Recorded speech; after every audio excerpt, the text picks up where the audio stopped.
എല്ലാവർക്കും നമസ്കാരം. കേരളം ഏറെ ആകാംക്ഷയോടെ ഉറ്റുനോക്കിക്കൊണ്ടിരിക്കുന്ന പാലക്കാട് നിയോജകമണ്ഡലത്തിലെ ഉപതെരഞ്ഞെടുപ്പിൻ്റെ ഫലം നാളെ വരാനിരിക്കെ പാലക്കാട് മണ്ഡലത്തിലെ ജയപരാജയങ്ങളെക്കുറിച്ചാണ് ഇന്ന് നമ്മൾ ചർച്ച ചെയ്യാൻ പോകുന്നത്.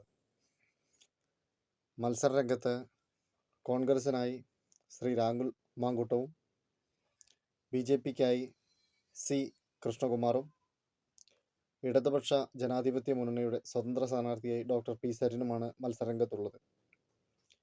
കേരളം ഇന്നുവരെ കണ്ടിട്ടില്ലാത്തത്ര ആകാംക്ഷയോടെയും വാശിയേറിയതുമായ തെരഞ്ഞെടുപ്പ് പ്രചാരണത്തിനൊടുവിൽ 20-ാം തീയതി ഇലക്ഷൻ കഴിയുകയും നാളെ ഇലക്ഷൻ്റെ റിസൾട്ട് വരാനിരിക്കുകയുമാണല്ലോ. പാലക്കാട് മണ്ഡലത്തെപ്പറ്റി പറയുകയാണെങ്കിൽ ഒരു കാലത്ത് ഇടതുപക്ഷത്തിൻ്റെ ഉറച്ച കോട്ടയായിരുന്നു. ഇപ്പോൾ ഇത് കോൺഗ്രസിൻ്റെ ഉറച്ച കോട്ടയാണ്. കൂടാതെ തന്നെ നഗരമേഖലകളിൽ BJPക്കും നല്ല സ്വാധീനമുള്ള ഈ മണ്ഡലത്തിൻ്റെ ഫലം പ്രവചിക്കുക എന്നുള്ളത് വളരെ ബുദ്ധിമുട്ട് പിടിച്ച ഒരു കാര്യമാണ്.